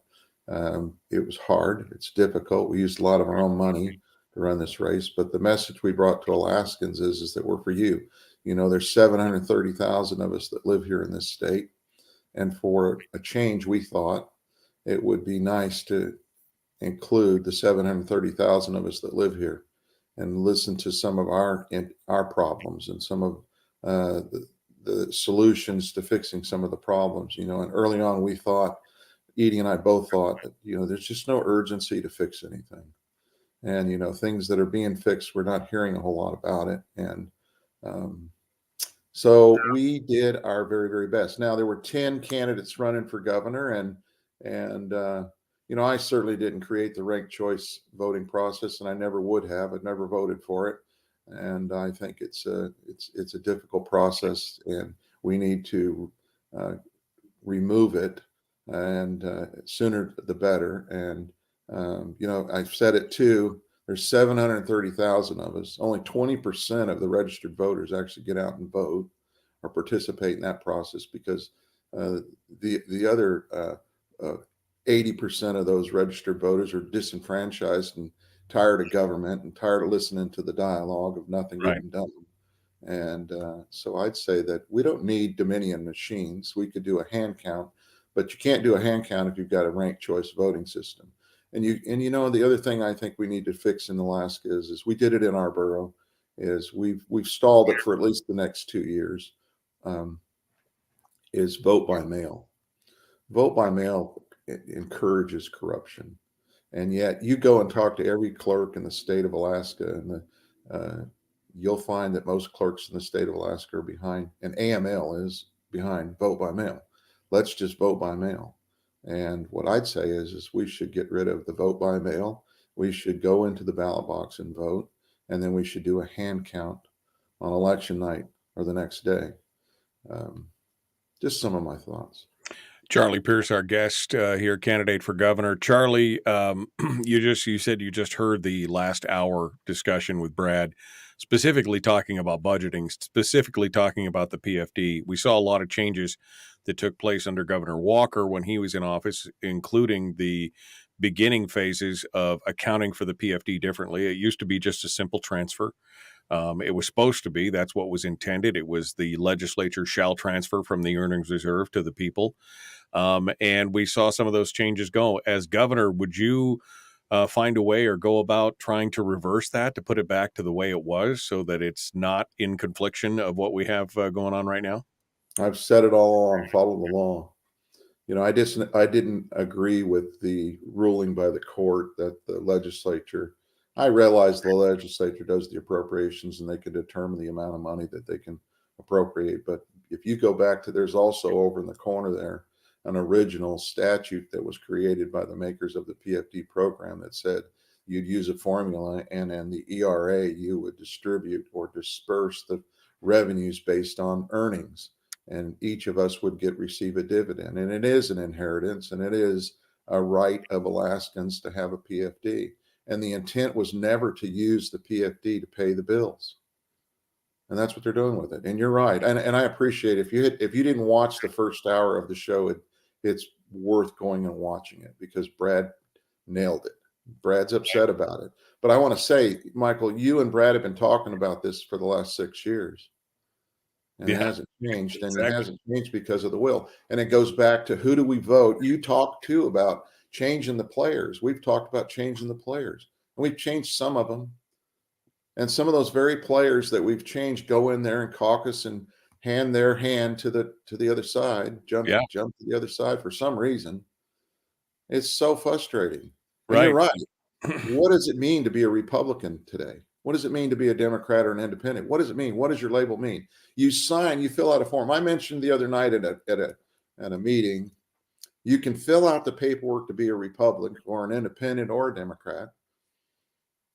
But who are you? Who really are you? You got all these protocols that you have to follow, all these standards. You have to file the application to be a Republican. But are you really a Republican? Are you a conservative? Do you follow conservative principles? What I've always said, go back and look at the voting record of the individuals that are running. And if they have no experience in government or they haven't run, listen to what they're saying. I'm not going to tax you. I don't think we should be taxed. But I'd also say that I'm not going to raise the BSA to fix the educational. I think that the educational problem is we're just not performing. We're not producing good results. Well, you know why? It's because there's a real disincentive to be a teacher today. They've disincentivized it by the program that they put together. Who gets the greatest amount of money in the pay raise schedule along the way? It's the administrative folks. All the teachers want to be a principal. Right. All the teachers in the schools now want to become the principal.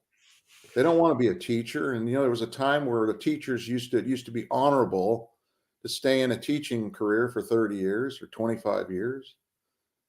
And then you look at the sustainability. Everybody wants a defined benefit plan. You look at the sustainability of that.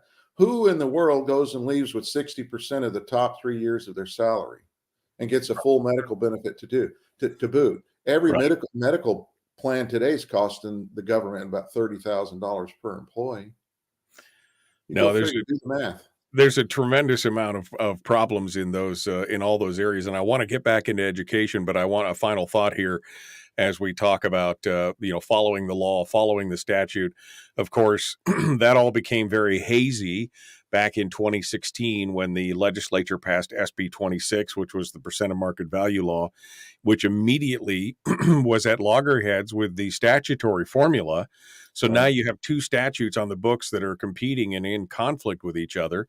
My argument has been over the last year or so that, the POMV also, it gives them the ability and the opportunity to overspend and to draw down the earning capacity of the fund and the dividend.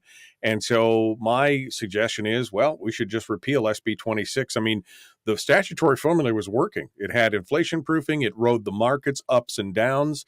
And people understood that and all those things. So should we be looking at repealing SB 26 and the percent of market value formula? Absolutely. It's just created more conflict is what it did. It didn't fix anything.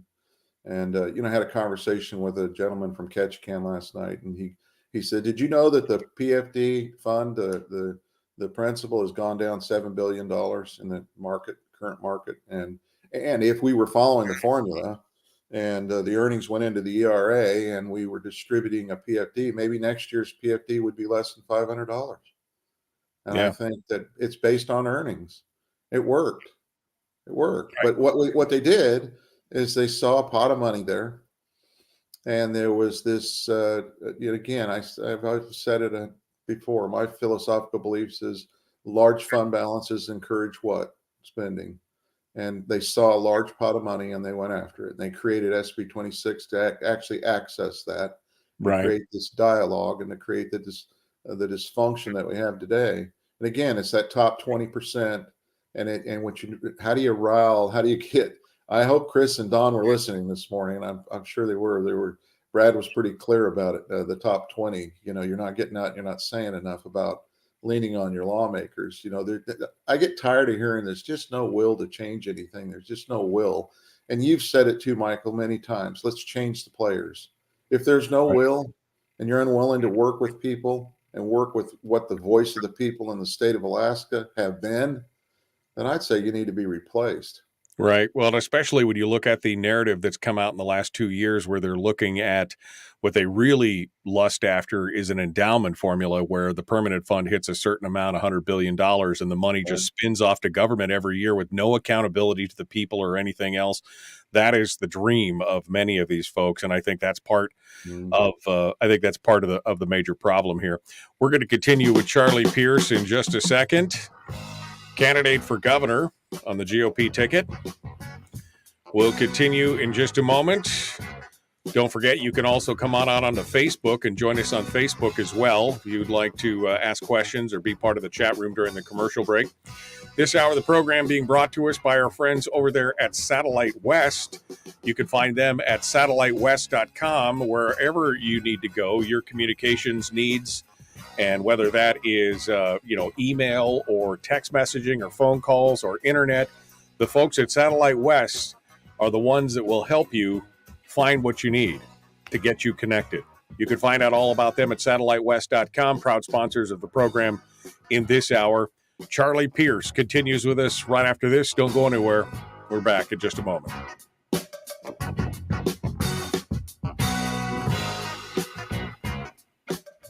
We're broadcasting live through a series of tubes, allowing all of these entities to provide streaming stuff going on the internet. Well, it's kind of hard to explain. Sorry. Streaming live every weekday morning on Facebook Live and MichaelDukesShow.com. Okay, we're in the break with Charlie Pierce right now. He's joining us to talk about his candidacy and his campaign. Let me go back to the chat room here and see what some of the questions are. I know I saw one specifically that dealt with the interior. Charlie, I don't know how familiar you are with the problems going on in the interior with home heating and wood burning and everything else. This was a problem even back when I was still living in Fairbanks and on the borough assembly, is that people, obviously with a high cost of heating fuel and everything else, were having problems heating their homes. And then there was an abatement where you couldn't burn wood in Alaska at 40 below. I mean, it was just all this kind of crazy stuff. So Jim asks, will Charlie deal with DEC to get him off the backs of interior wood burners? How much do you know about this problem, and do you have any thoughts on what you would do as governor? I do. I'm familiar with it. They built that gas system up there, and I think part of some of the thought process was you've got a gas system now, so move and convert to the natural gas system that they built. The state subsidized the building of that gas system, and of course the supply, the cost of gas in Fairbanks is comparable to fuel oil, and then when you add the conversion cost into it, it becomes very undoable for most of the folks that live there. And so it's really not an incentive to convert. And if you can convert, it's the margins very, very tight. The problem is the payback over 5 years for the conversion's not there. And I would say, I'm a guy that I'm a reasonable person. I mean, I think that, we got to live, we got to survive. And boy, when you're filling that tank up and it costs you $2,000 to fill that tank up, and it doesn't last very long. We need to do something. Here's something to think about too. You got one candidate that's running to say, "Oh, I'm going to bring you $2 gas. I'm going to bring you $2 gas." I would love to see how. I'd like to know the math on the side of the $2 gas. He's talking about taking our oil and selling it at a discounted price. But yet, remember, at the full price, that money, that oil investor, it goes into our budget, goes into the state coffers. And so, how do you make up the difference in how do you come up with $2 gas? I just want to know the math on that. I don't get it. It's a great talking point that you can't back up. That's part of the problem. I mean, it's a great thing to say a chicken in every pot, but how are you going to pay for it? That's right. It gives everybody great hope. Oh, I want $2 gas too. I want to go up to the pumps and get $2 gas. But you're going to have to make up the difference in all of the gas that you're selling at the discounted price. And so what do you do? It's a minus in the budget. Right. It's a deficit in the budget. And so you don't get, there are no free rides. There's no, they talk about alternative energy. Let's all go convert to, they're subsidizing. They got $2 million. They're subsidizing putting in all these electrical plug stations all over the state. We tried back in the 70s to convert all the vehicles to natural gas, and there was no government subsidies to build the fill stations for natural gas. They wanted the private sector to pay for it. Right. And I think the private sector should pay for the electrical fill stations too, the plug stations. I don't think there should be any subsidies along the way. And again, you talk about energy cost in Alaska, that we study things to death. Back in the early 80s, there was a study done that said we should have built a gas line from Tidewater and Cook Inlet to Fairbanks. And you'd have affordable energy today. You'd have prices similar to what other folks are paying in natural gas prices to heat their homes. Right. In South Central here. And yet what we did is we put the money in the rail belt enterprise. We bolstered the enterprise. And again, most of the electricity, if it's not hydro, which, Bradley's hydro, we've got some other hydros coming on. Moose Pass, they're trying to bring a hydro plant on there. And again, in Alaska, one of the things we're really, really good at is killing really good economic projects that would have stimulated this state and created other monies for the budget, revenues for the state. We kill it. We kill ourselves with regulatory, and then the federal government. Look what they're doing to us. Charlie Pierce is our guest candidate for governor. We're about to jump back into it. Like and share. Here we go.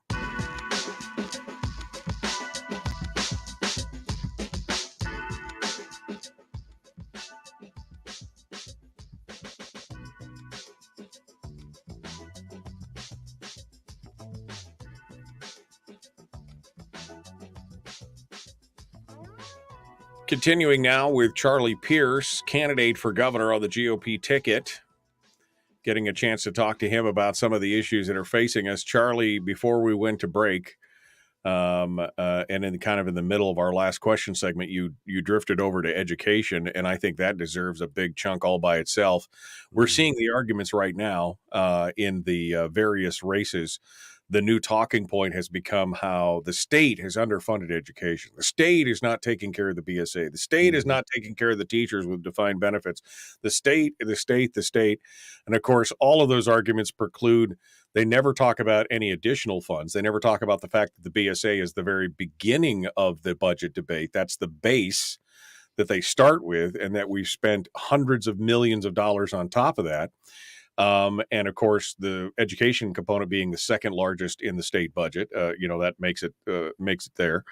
And now, of course, we see our scholastic achievement, again, still in the toilet. We see the big headlines, which were no surprise to anybody, that over COVID, we had the largest educational gap in a generation or two. And here we are, pouring hundreds of millions of dollars into education and getting the lowest marks in the nation on many things. So what's the answer? What Charlie Pierce, is this a funding problem? Is this a systemic problem? What do we need to do to fix the educational component here in the state of Alaska? Fix the model that we've lived with for many, many years. If you look at the top 10 educational states in the nation, the ones that are doing the best. And one of the things you notice when you look at them is their investment in the classroom and with teachers is higher than it is for administrators. We have the opposite problem. We're investing, 60+% of our budgets go to administration, and then the balance goes to the teachers. And I'd say we need to fix that problem to start with. I mentioned earlier that there's a real disincentive to be a teacher because you reach tender, you go past tender. If you go 20 years as a teacher, you get frustrated because you see the administration getting the high raises and the benefits. And again, where is the hardest work being done? It's in the classroom. These teachers are breaking their backs to educate our kids, and yet they're not necessarily on the pay scales or as equal to or close to the administrator. So what's the incentive? Everybody wants to become the principal. Right. Who wants to stay in the classroom? The money to be made as a teacher is in the administrative side of the building, and that's what they do with you. You've got to really. And same thing with the University of Alaska. How many layers of leaders do you need to run an organization? Right.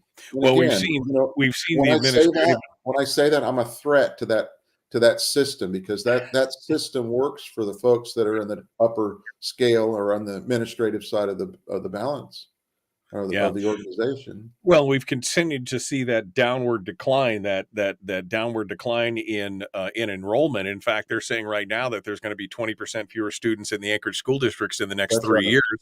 That's But right. this is a long-term trend. We've seen the downward, and yet on the administrative side, we've seen the administrative, the per student administrator per student number has tripled or quadrupled. And so now we've got 4 times as many administrators and, 30%, 40% less students. And yet they're all like, well, that's how it should be. I mean, Don't change. Remember, why? Don't move my cheese. Read that book. Don't move my cheese, because when you move cheese, what you do is you bother people. And I've moved a little cheese in my lifetime. And you know what? I'd say that the school district, the university, all of them, they need to reorganize. You need to reorganize this mix. It's not more BSA. And you've got some candidates that are running that would do just that. They'd raise the BSA every year.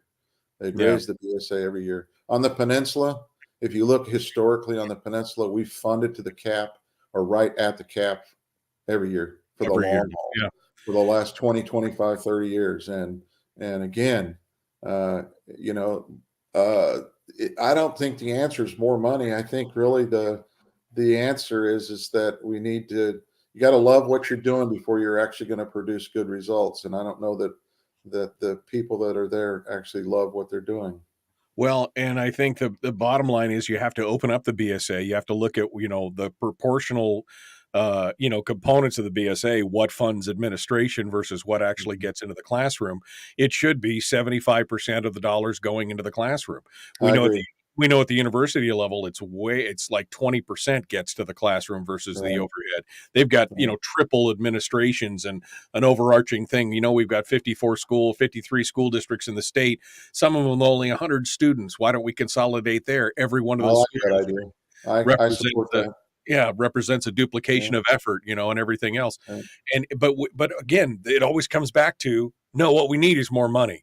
Not that the system is fundamentally flawed, not that it's fundamentally broken, but we need another problem we have in the state is we have a number of areas that are unincorporated and they pay no taxes towards schools.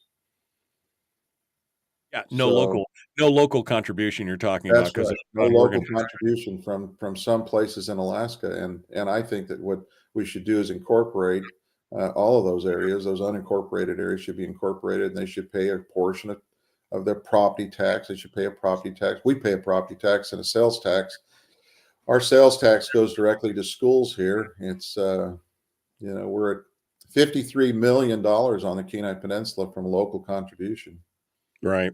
Well, I mean, I would disagree with that. I would think if people want to live in an unincorporated area, that should be their choice, but they should also they're not going to be funded at the same level as a place that's having their own contribution as well. They should understand that their education level will be commensurate with the contribution of whatever it is. If you don't contribute locally, you get X numbers from the state, and that's what you do. You don't get any more because you're not incorporated. I think people should be allowed to live free and not be in incorporated areas, but at the same time, understand that you get what you pay for. And that's the thing. Again, that understanding's not there. They want schools in rural Alaska just like you have in Anchorage. They want the same, the ed specs. If you look at the ed specs, that was one of the problems we had in Casilo. You go to the end of East End Road, there's a community called Casilo, and they're isolated, or they're considered they don't have a road system to their community, and we had to build a school. And we're building a school, and the ed specs for it were, you were gonna spend about $300,000 per student to build a school there, based on ed specs. And so our ed specs were created back when we had 2 million barrels of oil a day in our pipeline. Right. And it's just not conceivable today. You heard somebody say we need to get a new perspective. Well, we do. We do need to get a new perspective, and it needs to be reasonable. Yeah, no, I think it definitely needs to be reasonable. Let's talk a little bit about the largest item in the budget, and that is health and social services. That budget has ballooned over the last 8 years, thanks in part to Governor Walker's decision to take every optional Medicaid program available. We now have 1/3 of Alaskans receiving some form of welfare in the Medicaid component, 270,000 people. And of course, we knew it at the time. I cried about it. I yelled about it. Nobody listened. I said, the government, because they were like, it's free money from the feds. Well, they were only going to pay for a certain number of years, and then that would slowly diminish, and we as Alaskans would have to take down. We would have to take on that burden. And here we are, 8 years later, taking on this tremendous burden. And anytime you talk about, well, let's find some efficiencies, let's eliminate some of these programs. Well, you can't do that. You've got a constituency now that's dependent on that. We can't do that. Let's talk about finding, potentially looking for potential fraud. Oh, you can't do that. That's offensive. What are some of the things that you would do to address the Medicaid and the health and social services issues for the size of that budget? I would look at the fraud that's taken place, and regardless of what they say, it has to be done. I'm hearing that people are signing up that shouldn't be signed up and that shouldn't qualify, that are qualified. And there's lots of hearsay about the programs. And again, it goes back to trust but verify. And I would do just that. I'd make sure that the system is what it's cracked up to be. The federal government's very, very good about sending us money, but there's always the small print that comes with the money, and the obligations have switched, and the cost is now on the backs of Alaskans. And again, it's unfortunate, but it is what it is. Some that Walker would say, well, 70,000 Alaskans today have insurance that didn't have it before. And I can appreciate having insurance, but there's some that have it that do not qualify to have it, and we need to clean it up. I'm hearing there's a lot. It's broken. Let's talk about something for a minute. Let's talk about our foster kids in Alaska. We have 3,000 foster kids in Alaska, and one boy I heard has been moved over 20 times, and when they move these children from families to families, they move them around. One of the things they do is they throw all their stuff. If they have a suitcase, they throw it in a suitcase, but most of them don't have suitcases. So they throw it in trash bags and they move kids. It's broken, it's fragmented, and it's a sad, sad story. And there's a lot of sad stories there. And I have a very good friend that is very, very familiar with that system and with the healthcare system in general, and talking about how broken it is in Alaska. Well, they just split two departments to try to create some efficiencies, and perhaps that will create some betterment. But I'd say that it needs a continuous overlook, and someone needs to be paying attention to what's going on, and we need to overhaul the system. And you had API at one time that was very functional back in the early days when we had 2 million barrels of oil a day. We had more money than brains, and everything seemed to click and work when we had more money than brains. But we built systems, and we overbuilt systems, and we did things that today we're paying for that really should have been unsustainable and that are unsustainable. And so we need to have that conversation. And Brad's right that we're going to be taxed. We're going to get into a situation where government grows to a point where they have no other solutions. They won't have the PFD. They won't have the earning reserves in the PFD. And so they'll tax us. We will be taxed. I think they're headed in that direction. Well, if we don't address the PFD issue, it will eventually be all consumed, and then eventually we'll have to face a tax on top of it. Okay. So, I mean, that's just the bottom line. You can extrapolate that number out to where we're at right now. There's no free rides. There are no free rides. Everything costs something, and someone's going to pay for it. My grandfather used to say there's no such thing as a free lunch, and that's 100% true. Charlie Pierce is our guest. I'm going to hold Charlie over for one more segment because I didn't get to the constitutional question. I want to talk about that as well.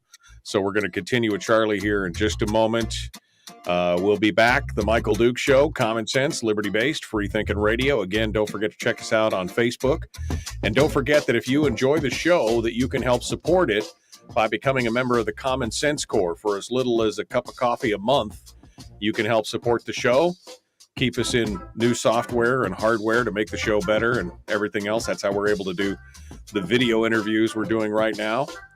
We'll be back. You can check us out at patreon.com/Michael Duke Show, or just go to michaeldukeshow.com and click on Join the Corps. Here we go back with more, and Charlie Pierce right after this.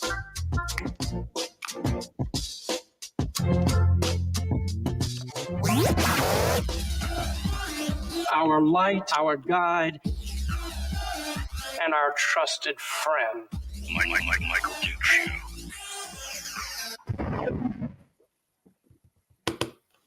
Okay, Charlie Pierce is our guest here in the chat room during the commercial break. Let me see if there's been any questions here that we should address.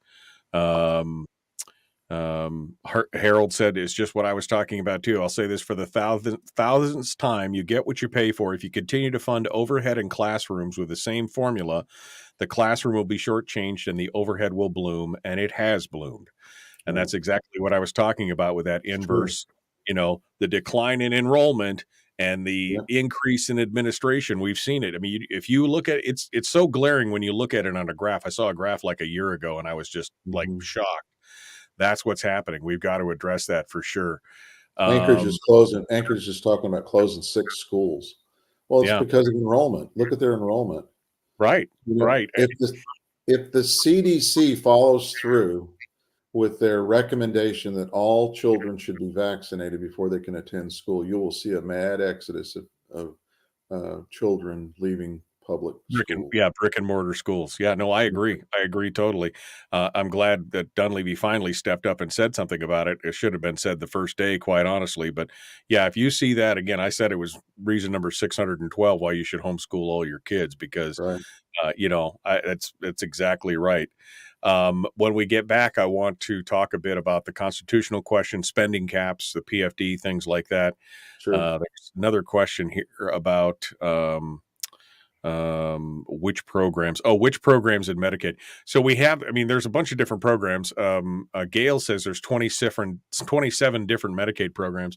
If I remember correctly, there was something like 12 or 13 that were optional of those programs. So have you had a chance, Charlie, yet to look at some of the optional programs that we could get out of? And, I don't know a lot of detail about the various programs, but I would tell you that as governor, I'd know after I became governor. That's one of the priorities. It's, certainly voter integrity is the solution to voter integrity. The name of the individual is Edie Grunwald, and she's going to fix that problem. And it won't be delayed. It'd be taken care of in the early days of our administration. And then secondly, Medicare, Medicaid, and just the medical treatment in general and the fraud that's taking place. Right. Well, that was one question that people had, was about the cleanup of the division of elections, because that definitely needs to happen. Daniel in the chat room just asked about a question that I see quite frequently talking about agriculture in Alaska. We used to be independent. Our food security was a real thing because we produced most of it here. Now, obviously, it became more affordable to do it outside and everything else. But we've seen the inflexibility of the supply chain, and we understand that we need to be more self-sufficient. Do you have any kind of plans or anything that you'd like to look at for, becoming more food secure and having some kind of agricultural development and base? Well, I support we had an ag plan that we created in the borough to provide more land, make access of more readily available to folks that wanted to get into the growing of food. And it's like you said, there's fields that are out there that are sitting idle, that are not being produced. And go to Palmer Wasilla, it's a high producing ag area, and I support that. I like the smell of farm activity. It's actually a pretty settling environment to work in, and I think that more of it needs to take place in Alaska. And again, I think it's making land available and access to the land and getting government out of the way. Government's the problem. Right. We have lots of land that we're sitting on that we haven't even processed to bring into our portfolio so that we can turn it over and sell it. As mayor, one of the things I did was we hired a surveyor to actually go out and survey, plat a lot of the lands that the state is still holding that belongs to the borough. And the same thing is true for the state. There's lots of federal land that belongs to the state that the feds are continuing to hold, that the state needs to go after and turn it back over to the state. Look at the state of Alaska and go west of the Mississippi and look at all of the land that is owned by the federal government. And then look at east of the Mississippi, all of the federal land in those states. And it's minuscule in the states east. Everything west, the federal government owns a lot of the land. And why is that? Why is that? Right. And why is it that the federal government has such a stronghold on Alaska and what we produce in this state, whether it be minerals or oil and gas or you've got a lot of environmental policies, and I guess they how are we supposed to thrive and grow in Alaska? How are we supposed to raise the future generations and educate them and create a good environment to grow up in? You just hit on the basis, obviously, of the Sagebrush Rebellion with all the western states. Approximately 60% on average is owned by the federal government of each state. That's right. It's 67% of our state is federal government. And so you got to start asking questions like, why? How does that work? All right. Did that happen? Yeah, well, it happened because government was in power, and government by its very nature grows. That's just how it works. That's a telltale sign. I looked at that and I thought, I didn't know that. And somebody just pointed that out to me. And I thought, wow. Well, in the state of Alaska, it's even worse. The federal government owns 74% of all lands in Alaska. All right, Mayor Charlie Pierce, let's get to it. Here we go, The Michael Duke Show.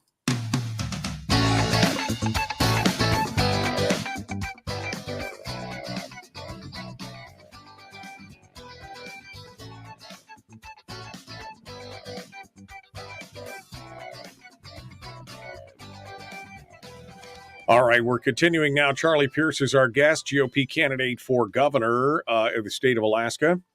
Election day, less than 2 weeks away. Some big questions still need to be asked of all the candidates. I want to say special thanks to Charlie and to Les Guerra, the only two gubernatorial candidates who have come on the program to discuss these issues. The offer was made to everybody. And unfortunately, only Charlie and Les were willing to come on board and talk with us about these things. Charlie, of course, one of the biggest issues in this state, as you talked about, is the spending. We've all said there's no political will to fix a lot of this because they just they can do whatever they want. So there is a spending cap that's in the Constitution now. There has been many statutory caps, but we see how the legislature feels about statutes. They can ignore them at their will. So the question is, the governor last year tried to put in the permanent fund dividend formula into the Constitution. That went nowhere. There's discussions on putting a new constitutional spending cap, a question about retention of judges. I mean, all these different things that are a constitutional issue. Obviously, the legislature is not interested in doing this. They could do it at any time. So the CON has been brought up, and this would be a way to do it. What are your thoughts on constitutionalizing a spending cap, the PFD, judicial retention, et cetera? And what's your thoughts on using the Constitutional Convention to do so? Well, I think the process speaks for itself. Every 10 years, Alaskans are asked the question as to whether they want to open up the Constitution and maybe make some adjustments. And I think it's a wise thing to do at this time. And I think it's justifiable at this time because of the lack or the will of the legislature to listen to the voice of the people and make changes. And again, you're elected officials. There's 60 lawmakers that are elected to go to Juneau, and my expectation of those 60 lawmakers as a constituent of this state is that you go and produce something, you do something, you get something done. And I've always said that if you worked as hard during the legislative session, if you work just as hard as you do the last 10 days of the session throughout the entire session, imagine what Alaskans could see in the way of results. And again, it's just an excuse. They spend the last 10 days. It's politics, right? And again, but I think a spending cap, PFD, and the selection of judges needs to be in there, but you missed one. It's called abortion. And again, the Roe versus Wade issue came up and it said, well, we're going to leave it to the states. And it should be a question that we should not be afraid of in the state of Alaska to ask the constituency, the 730,000 of us, or the 20% of those folks that choose to vote, whether we should be funding abortions in the state of Alaska. No, I mean, that's obviously one of the hot button issues, and that's been one of the, you could see that that's one of the major pushes for the anti-con folks. And of course, for the Democrats and everybody else, this become a major issue in this campaign. Your position, I think, is pretty clear on this, so you would be in favor of opening this up and Absolutely. finishing the question of privacy or happen. whatever they're putting it. Yeah, It putting it should on. happen. It has to happen. We not too long ago, right here in this borough, that we had an assembly that refused to allow the voters to vote on vote by mail. They said no, we don't want it to go to the voters. Because they were afraid of the results.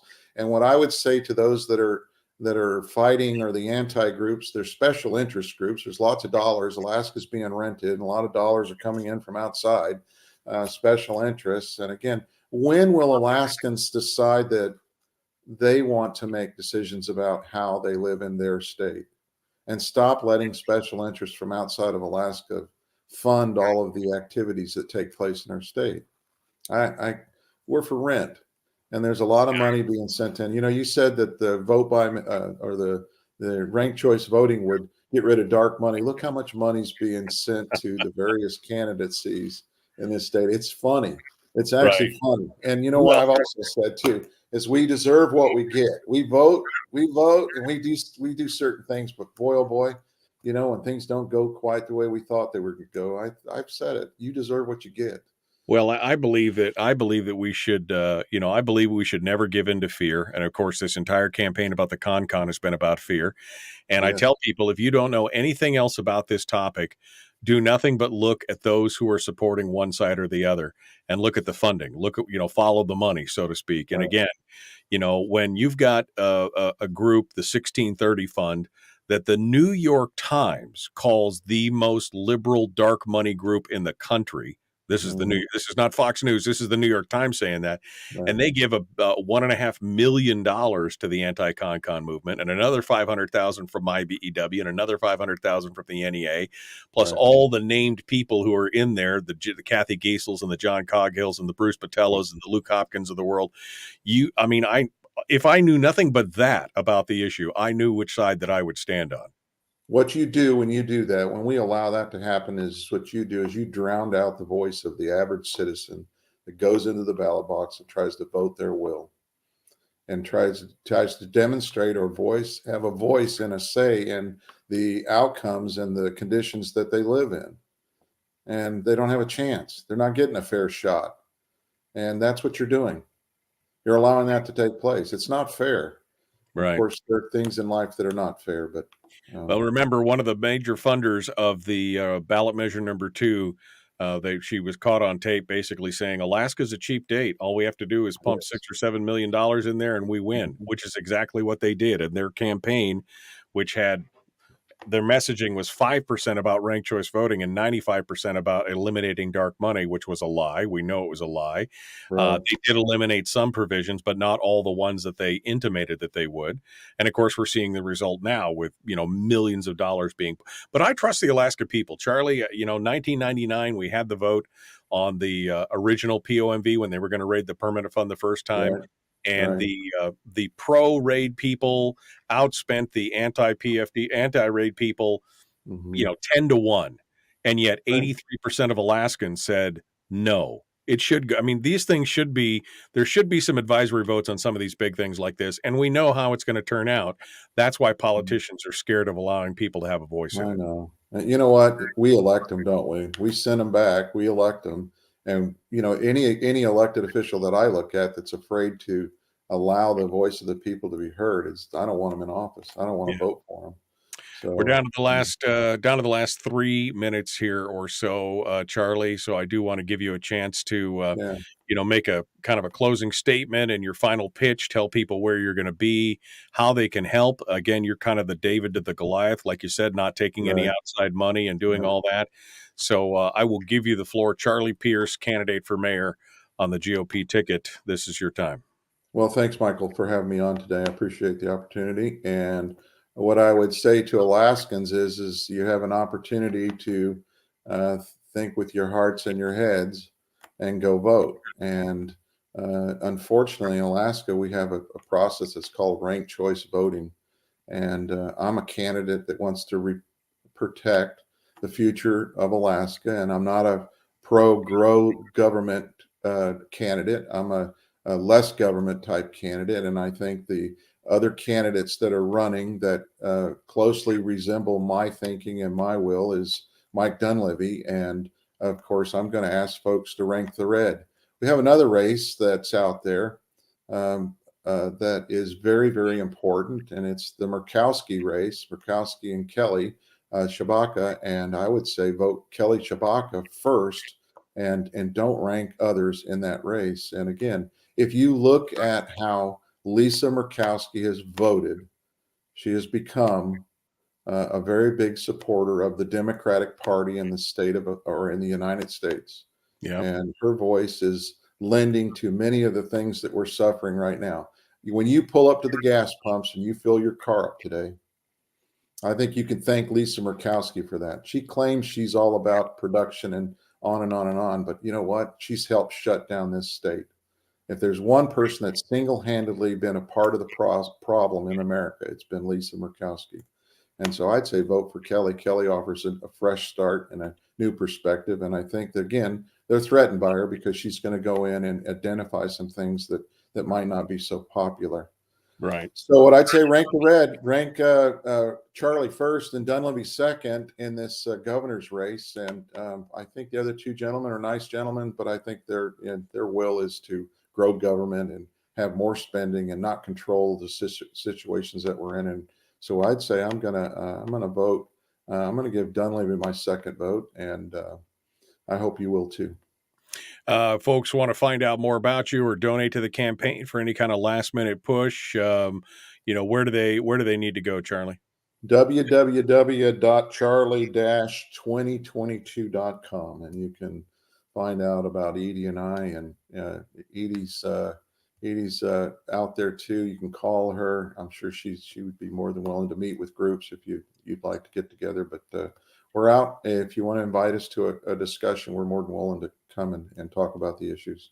You bet. And are you going anywhere? Going to be out and about, meet and greet anytime here in the next 2 weeks? We're open. I've got a number. I'm going to be at the debate. I got a Rotary debate coming up on November the 1st. And then we've got a number of radio programs that I'm going to be on here in the next coming week. So, all right. Charlie Pierce, our guest. Thank you, Charlie, for being on board this morning. We appreciate it. Folks, we are out of time for today. Tomorrow, Forrest Wolf and Liz Vasquez are going to be joining us. So make sure you stay tuned for that. The Michael Duke Show, common sense, liberty-based, free thinking radio. Be kind, love one another, live well.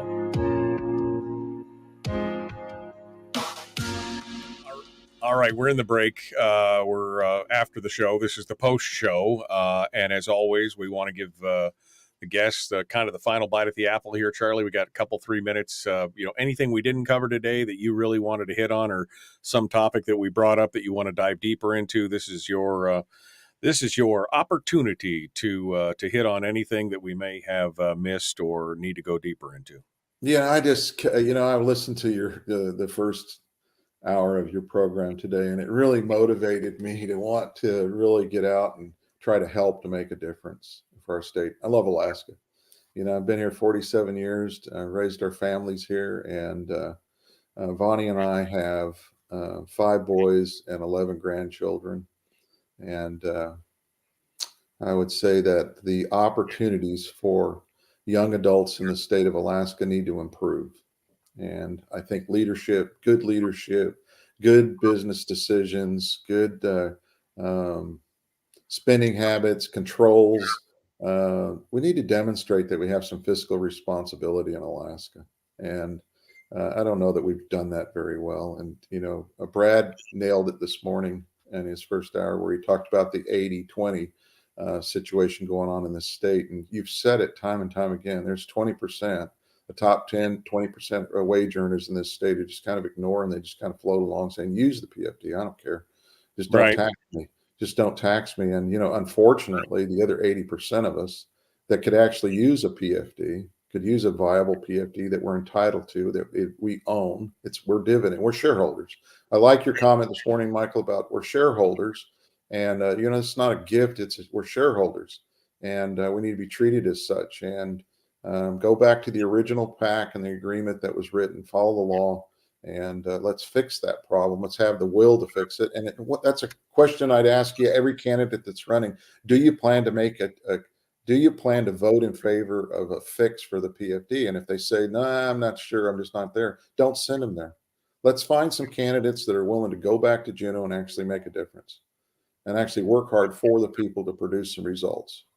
We turned on TAPS, the pipeline, in 1978, and we've sat back and we've lived off of the wealth of the oil pipeline for those many years. And we passed up many, many projects along the way, and deferred and deferred and deferred. And we were at that point where our pipeline's 2/3 empty, and we're not as real overly friendly. Yeah, you got one candidate that says take the $1.2 billion tax credits we're giving to the oil companies. I've told them, I said, you do that and they'll leave, or they'll shut in the wells and they'll just stand by and watch Alaska starve until the point where we're willing to work with them. It's about relationships. It's about having good working relationships and trusting relationships and long-term agreements that are predictable. We need predictability in this state, and we don't have it. There's no predictability. The laws can change tomorrow. Tax credits can change, issues can change, and we have no will to fix any of these problems. I'd say is we need some leaders that are willing to go down there and roll up their sleeves and work just as hard through the session. Just as hard. They work very, very feverishly to get out of there for the last 10 days. They get more done in 10 days than they do the whole entire session. They talk too much. They spend too much talking. And we need results. You brought something else to mind. I know that the Fiscal Policy Working Group did a lot of hard work, and again, a separate group of people who were, ideologically opposed, but in the end, they came up with a unanimous decision, a variety of things, cuts, changes to the tax structure, sales taxes, efficiencies. I mean, there were all kinds of things that they talked about as a holistic approach. Would you use part of that as like a roadmap, a blueprint to fiscal certainty in the future? I think it was the closest and the best example of working together that we've seen in a long, long time. And I would say, yes, there were some very viable solutions provided in that work. And yes, absolutely, it needs to be on the forefront of the decisions that the administration would make and push to convince the legislature to go along with. All right, Charlie Pierce for governor.com, or actually charlie20-2022.com. I've got links up in the chat room if folks want to find out more about him. Charlie, good luck, my friend. Thank you. I hope that you are successful on Election Day, and I hope everything else works out as well. Thank you, Michael. We'll be watching, and we'll be seeing what happens. We appreciate you being part of the show today. I look forward to the journey. Thank you. Thanks so much. I appreciate it. All right, folks. Well, that brings us to the end of today. We're at the end of the road. Tomorrow again, Forrest Wolf, Liz Vasquez, and more. I hope I just gave you the right ones. I said that earlier, didn't I? Yeah, it's too many candidates. I literally only have, tomorrow is Benjamin Vincent and Delana Johnson. See, screwed it up. I literally only have 2 more slots available between now and Election Day. That's how tight things have gotten. So we're going to be full up until then. We'll see what goes on. Appreciate you guys coming on board and joining us. We look forward to seeing you tomorrow, bright and early at 6 a.m. Please like and share the show. Like and follow the show page. Subscribe, ring the bell on YouTube. Do all those things so you get notifications. I would love to see what you guys have to say tomorrow. Thanks for coming in. The Michael Duke Show. Common sense, liberty-based, free-thinking radio. We'll see you tomorrow. Have a great day.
We've shed our terrestrial radio skin, and now we are slimy lizard internet people. It's the Michael Duke Show.